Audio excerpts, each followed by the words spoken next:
इतने बेहतरीन खिलाड़ी रह चुके हैं, सारी दुनिया के ऑफ स्पिनिंग ऑलराउंडर रह चुके हैं और इन्होंने इतना नाम कमाया है, देश का नाम कमाया है, अपना नाम कमाया है, उनके फैमिलीज का नाम कमाया है, देश का नाम कमाया है और बहुत ही डेडिकेटेड और सिंसियर एंड ऑनेस्ट क्रिकेटर की हैसियत से। तो मेरी शुभकामनाएं इनके लिए हैं टू प्रोग्रेस फर्दर और मैं यकीन से कह सकता हूं कि भाई ये एक एकेडमी भी खोलेंगे ज़रूर अपने कॉम्पिटिटिव क्रिकेट से हटे बात से।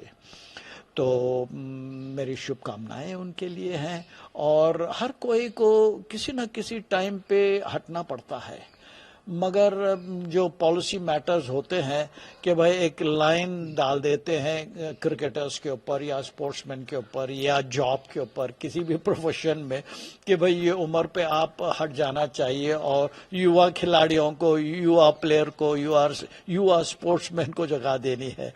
तो हमको हटना पड़ता है, जैसे जैसे युवा खिलाड़ी उभर के आते हैं तो उनको जगह देनी है। मगर Ashwin as a manager, as a mentor, as a coach आ सकते हैं फॉर द युवा खिलाड़ी के लिए और मैं समझता हूँ ये बेहतरीन डेडिकेटेड इलस्ट्रियस क्रिकेटर रह चुके हैं, बेहतरीन प्रदर्शन दिए हैं इन्होंने अपने ऑलराउंड एबिलिटी में। तो मेरी शुभकामनाएं अश्विन के लिए और इनके सारे परिवार के लिए, मुबारकबाद।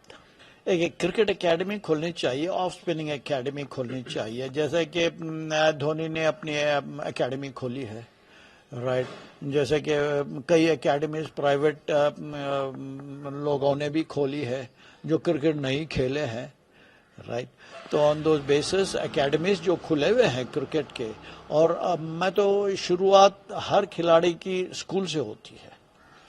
स्कूल टूर्नामेंट्स होनी चाहिए, इंटर स्कूल क्रिकेट टूर्नामेंट्स होनी चाहिए, जहां पे हर association, cricket association, state cricket association सारे भारत में जो हैं, तो हर स्कूल को ये इंटर स्कूल क्रिकेट टूर्नामेंट खिलानी चाहिए, right from the age group of under 12, 14, 16 and 19।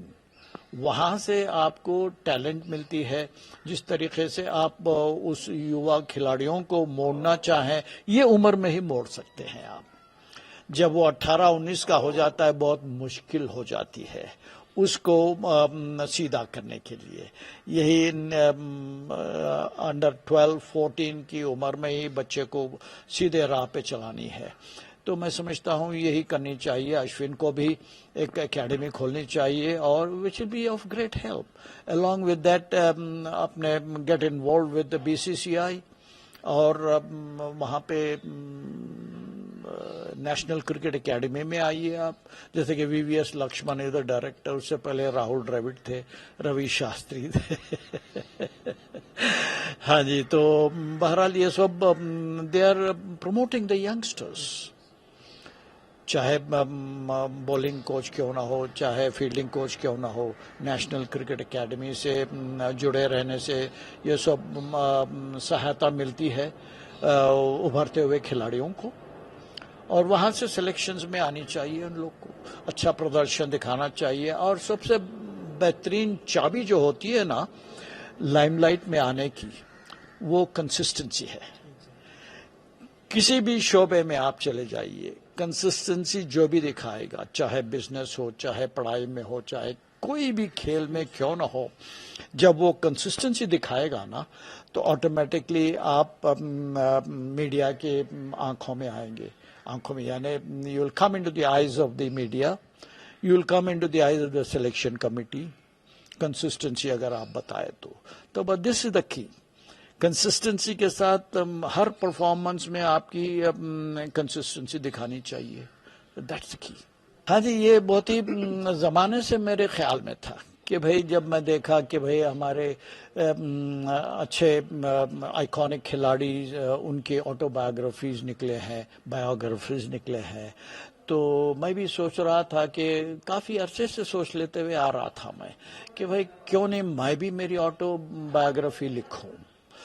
तो ये इवेंचुअली एक 4 साल से मैं इसके पीछे लगातार कोशिश में रहा और इवेंचुअली मेरे जो ऑथर जो थे, जो मैं रिकॉर्डिंग करके दे रहा था, who is a very internationally renowned author who has written many internationally famed novels, and his name is Devashish Sengupta.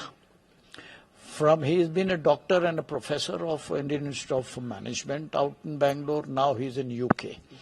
तो जब भी मैं रिकॉर्डिंग भेजता था, उन्होंने अपने मीडिया लैंग्वेज में लिखते चले गए. और another who supported me into my cricketing career, renowned journalist from Ahmedabad, Dakshish Pathak.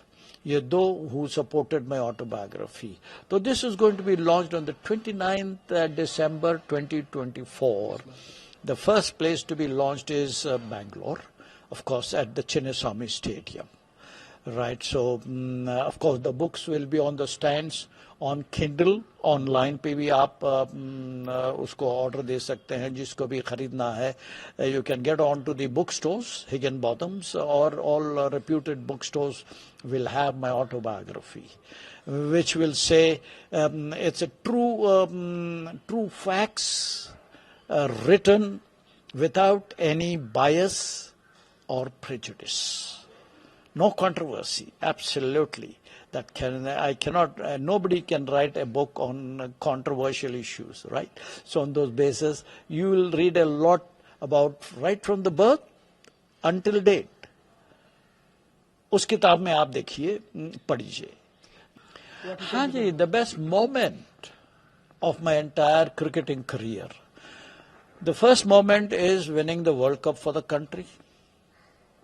My personal best moment of my entire life, or cricketing career, was awarded the best wicketkeeper in the world, which no wicketkeeper till date has been given that award, in the form of a silver glove and a silver ball into it, right? And given by none other than Godfrey Evans of England, who was considered the all-time great wicketkeeper ever. Right, he, along with his jury consisting of Alan Knott, Rodney Marsh, Ian Smith, Wasim Bari, in consultation with these great icons, wicket keepers, who I had considered the best in the world.